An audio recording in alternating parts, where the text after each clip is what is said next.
नमस्कार दोस्तों, मैं हूं अमित और आप देख रहे हैं नॉलेज नोर। दोस्तों, मेरे एक व्यूअर ने जानना चाहा है कि इलेक्ट्रिक लोकोमोटिव पैंटोग्राफ की मदद से बिजली को लेकर चलता है, तो वैसे ही एलएचबी कोच के पीछे जो जनरेटर कार लगा होता है उसी के ऊपर अगर एक पैंटोग्राफ को लगा दिया जाए और उसमें जो है डीजल इंजन की जगह ट्रांसफार्मर को रख दिया जाए जिससे पूरे कोच में बिजली को भेजा जा सकता है, तो ऐसा यहाँ पर क्यों नहीं किया जाता? क्योंकि इससे डीजल की भी बचत होगी। तो दोस्तों, आज के इस वीडियो में हम इसी के बारे में डिस्कस करेंगे और जानेंगे कि जो भी जनरेटर कार होता है उसके ऊपर पैंटोग्राफ को लगाकर उसमें जो है जनरेटर की जगह एक ट्रांसफार्मर को लगाकर और उससे बिजली को पूरे कोच में क्यों नहीं भेज दिया जाता। तो दोस्तों, क्वेश्चन बहुत ही इंटरेस्टिंग है और ऐसा अगर भारतीय रेलवे के द्वारा यहाँ पर कर दिया जाता तो वाकई में डीजल की बचत होती। तो चलिए समझते हैं कि यहाँ पर रेलवे के द्वारा ऐसा क्यों नहीं किया जाता और इसके पीछे क्या प्रॉब्लम हो सकती है। दोस्तों, होता क्या है कि ऐसा नहीं है कि ओएचई से जो है डायरेक्ट बिजली को लेकर अभी ट्रेनों को नहीं चलाया जा रहा है। दोस्तों, ये टेक्निक आ गई है और बहुत सारे लोकोमोटिव में है जिसे कि हेड ऑफ जनरेशन टेक्निक बोला जाता है, जहां पर लोकोमोटिव जो है पैंटोग्राफ से जब सप्लाई को लेता है तो उससे इलेक्ट्रिसिटी को स्टेप डाउन करके वहां से जो है पूरे कोच में भेजा जाता है, ताकि कई सारे ट्रेनों से जो है जनरेटर कार को हटाया भी जा रहा है। लेकिन जैसा कि इनका सवाल है कि जो पीछे जनरेटर कोच लगा है उसमें जो है पैंटोग्राफ को लगाकर वहां पर जो है जनरेटर की जगह ट्रांसफार्मर रख देते, उससे क्यों नहीं किया जाता? तो दोस्तों, इसमें बहुत सारी प्रॉब्लम है। दरअसल होता क्या है,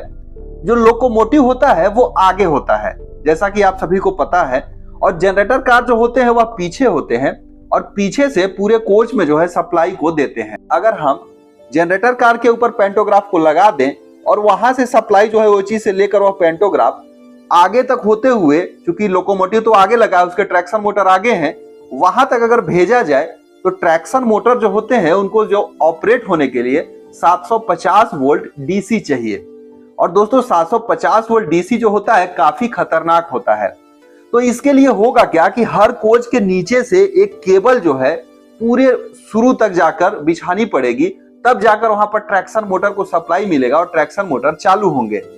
तो दोस्तों, सेफ्टी के लिहाज से बहुत ज्यादा खतरनाक हो सकता है। दूसरी चीज, जो रेलवे ट्रैक्स होते हैं उसमें कई जगह न्यूट्रल सेक्शन आता है और उस न्यूट्रल सेक्शन को आने पर पैंटोग्राफ को बार बार डाउन करना पड़ेगा। अगर लोकोमोटिव आगे रहेगा और यहाँ पर जनरेटर कार पीछे रहेंगे जिसके ऊपर पैंटोग्राफ लगा रहेगा, तो वहां से जो है पैंटोग्राफ को डाउन करने के लिए लोकोमोटिव से लेकर लास्ट कोच यानी कि ईओजी जहां पर ये जनरेटर कार लगा हुआ है वहां तक कंट्रोल केबल बिछानी पड़ेगी। तभी जो है लोको पायलट उस जो पैंटोग्राफ है उसे कंट्रोल करके डाउन कर पाएंगे, या फिर उसके अंदर किसी एक पर्सन को बैठाना पड़ेगा जो कि न्यूट्रल सेक्शन को आने पर सप्लाई को बार बार बंद करे। तो दोस्तों, ऐसा यहाँ पर इसलिए भी पॉसिबल नहीं है क्योंकि ऐसा किया ही नहीं जा सकता कि हर न्यूट्रल सेक्शन के आने पर इसे बार बार नीचे की तरफ डाउन किया जाए।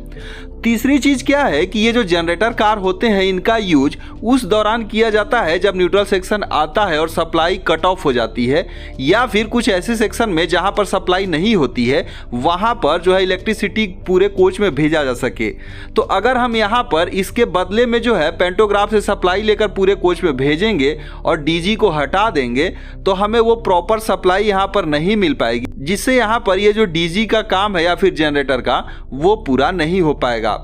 दोस्तों, अगर आप गौर करेंगे जो ईएमयू ट्रेन होती हैं वहां पर तो हर जो है कोच के बीच में एक पैंटोग्राफ लगा होता है, जो कि उसके नीचे ही यहाँ पर ट्रैक्शन मोटर होते हैं जहाँ पर लंबी तारें बिछानी नहीं पड़ती है। डायरेक्ट जो है उसी कोच के नीचे जो ट्रैक्शन मोटर है उसको सप्लाई दे दिया जाता है, तो ऐसा कर पाना पॉसिबल हो जाता है। और अगर कुछ लोग बोलेंगे कि यहाँ पर जो है जनरेटर कार तो आगे भी लगे होते हैं तो उसमें ही क्यों नहीं लगा दिया जा पैंटोग्राफ को, तो दोस्तों ऐसा इसलिए नहीं होता क्योंकि जनरेटर कार अगर आगे भी रहता है तो उसके जस्ट बगल में ही लोकोमोटिव है। तो यहाँ पर फायदा ही क्या होगा उस जनरेटर कार के ऊपर पैंटोग्राफ को लगाने का, क्योंकि बगल से जो है तार को फिर से बिछाकर आगे वाले लोकोमोटिव को भेजा जाएगा जिससे यहाँ पर ट्रैक्शन मोटर ऑपरेट होंगे। तो इससे तो अच्छा है कि लोकोमोटिव के ऊपर ही पैंटोग्राफ को लगाकर वो सारी चीजें कर दी जाए जिससे आसानी से यहाँ पर ट्रेनों को चलाया जा सके। इसीलिए यहाँ पर जनरेटर कार में पैंटोग्राफ को लगाने की बात नहीं सोची गई। जो पैंटोग्राफ जो सप्लाई लेकर जो है अभी दिया जा रहा है वो लोकोमोटिव के ऊपर लगा पैंटोग्राफ लेता है, और चूंकि ट्रैक्शन मोटर तो उसी में लगे होते हैं तो वहां से जो है डायरेक्ट सप्लाई को दे दिया जाता है, जिससे यहाँ पर ये चीजें पॉसिबल हो जाती है। सो उम्मीद करते हैं आपको ये समझ में आई होगी। सो इस वीडियो में बस इतना ही, मिलता है एक दूसरे वीडियो में, तब तक के लिए धन्यवाद।